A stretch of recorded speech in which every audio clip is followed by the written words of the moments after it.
Hey collectors, here is a look at the new Blade figure from the Deadpool and Wolverine film, and I would like to thank Fig's Purchase for this. Link in the description below. Check him out.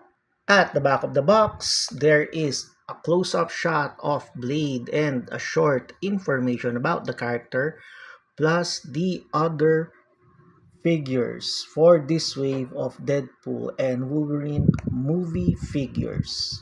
Out of the box, Blade comes in a plastic tray and he has this knife in lieu of the katana that he uses, his firearm, and then two extra hands, a secondary head sculpt with a different expression, and two shades. Unfortunately, he doesn't come with his black trench coat.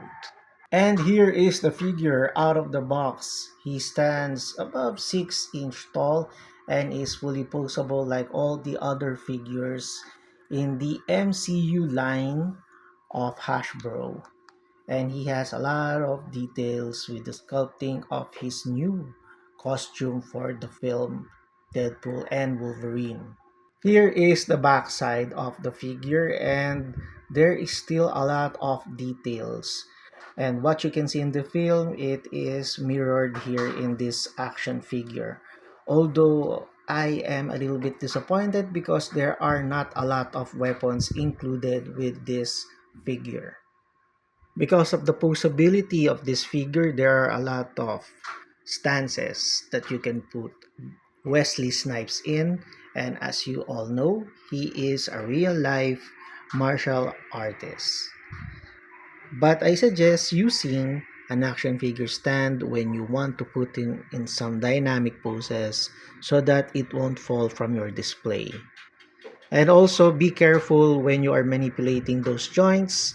Hit them up and don't force them so that you won't break them. The holster has a peg and you can plug the gun onto it. At the back, you can store the knife by just sliding it into the knife holder.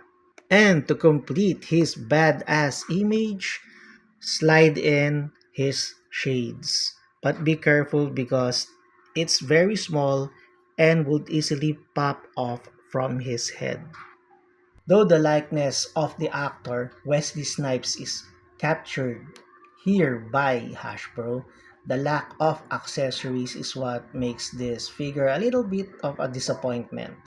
And for size comparison, here he is with the Dark Knight Batman Bruce Wayne head sculpt from InArt Toys, and He-Man from Masters of the Universe Chronicles line by Mattel, with Deimos from the same anime titled Deimos, SMP line by Bandai Model Kit, and Vash the Stampede from Trigun the anime series by Jazzwares, with Skeletor and He-Man from Masters of the Universe Filmation version by Super 7. And finally with Deadpool plus Head Sculpt from Dad Buds and Wolverine, both figures from Deadpool and Wolverine film by Hasbro. And with that, thank you all for watching and see you all again next video.